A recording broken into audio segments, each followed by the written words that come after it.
తాజాంశాన్ని చూస్తున్నాం. అమరావతి మహిళలపై అసభ్యకర వ్యాఖ్యలపై జర్నలిస్టు కృష్ణంరాజు, కొమ్మినేని శ్రీనివాసరావుపై కేసు నమోదైంది. మరింత సమాచారం మా ప్రతినిధి చంద్రశేఖర్ అడిగి తెలుసుకుందాం. చంద్రశేఖర్, జర్నలిస్టు కృష్ణంరాజు, కొమ్మినేని శ్రీనివాసరావుపై ఏ పోలీస్ స్టేషన్లో కేసు నమోదైంది? వీరిపై ఎలాంటి చర్యలు తీసుకునే అవకాశం ఉంది?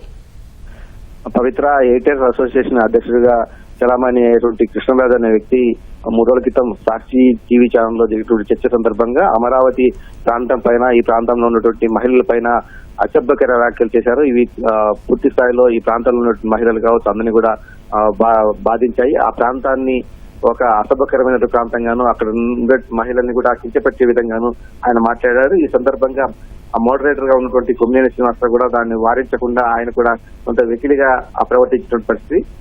దీనిపైన రాజధాని ప్రాంత మహిళలు తీవ్ర స్థాయిలో ఆగ్రహం వ్యక్తం చేశారు. దీనిపై నిరసనలు వ్యక్తం చేయడంతో పాటుగా పుల్లూరు పోలీస్ స్టేషన్ లో వాళ్ళు ఫిర్యాదు చేశారు.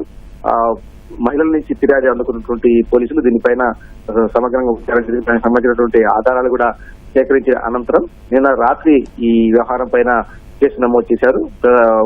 ముందుగా అయితే A1 గా కృష్ణరాజును, A2 గా కొమ్మినేని శ్రీనివాసరావును ఇందులో చేశారు. మరికొందరు పేర్లు కూడా ఇందులో ఉంటాయని చెప్పేసి పోలీసులు చెబుతున్నారు. దీనికి సంబంధించి సాక్షి టీవీ యాజమాన్యం పైన కూడా కేసులు నమోదు చేయాలని చెప్పేసి రాజధాని ప్రాంత దళితులు వీరందరూ కూడా విజ్ఞప్తి చేస్తారు. ఎందుకంటే ఈ ప్రాంతంలో దళితులు ఎక్కువగా ఉంటారు కాబట్టి ఆ దళితులను ఉద్దేశించి వ్యాఖ్యలు చేసినట్టుగా కూడా ఆ దళిత సంఘాలు, అలాగే రాజధాని దళిత ఐకాస నాయకులు, మహిళా నాయకులు వీళ్ళందరూ కూడా పోలీసులకు ఇచ్చినటువంటి ఫిర్యాదులో స్పష్టంగా పేర్కొన్నారు. దీంతో SC ST అట్రాసిటీ సెక్షన్ల కింద కూడా కేసులు నమోదు చేసే దిశగా పోలీసులు చర్యలు తీసుకుంటున్నారు. SC ST సెక్షన్ జోడించడం ద్వారా కేసుకు మరింత బలం వస్తుందని చెప్పి కూడా భావిస్తున్నారు. ఎందుకంటే ఈ ప్రాంతంలో ఉన్నటువంటి దళితుల మనోభావాలు కావచ్చు, దళిత మహిళల యొక్క ఆత్మగౌరవాన్ని కించపరిచే విధంగా కూడా ఆ వ్యాఖ్యలు చేశారు. ఇదంతా దీని వెనక కూడా ఒక భారీ కుట్ర కూడా దాగి ఉంది.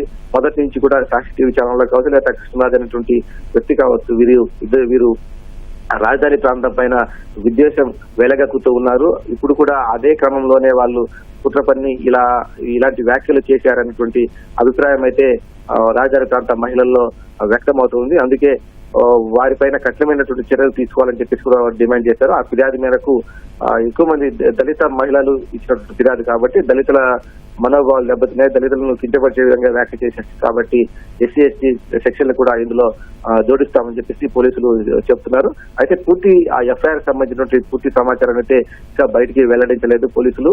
ఉన్నతాధికారుల నుంచి వచ్చేటువంటి ఆదేశాల మేరకు దాని ప్రకారం పోలీసులు ప్రస్తుతం అంటే ఏ సెక్షన్లు జోడించాలి, ఏ సెక్షన్ కింద కేసులు పెట్టాలి అనే అంశం అయితే పోలీసులు కొంత గోప్యత పాటిస్తూ ఉన్నారు.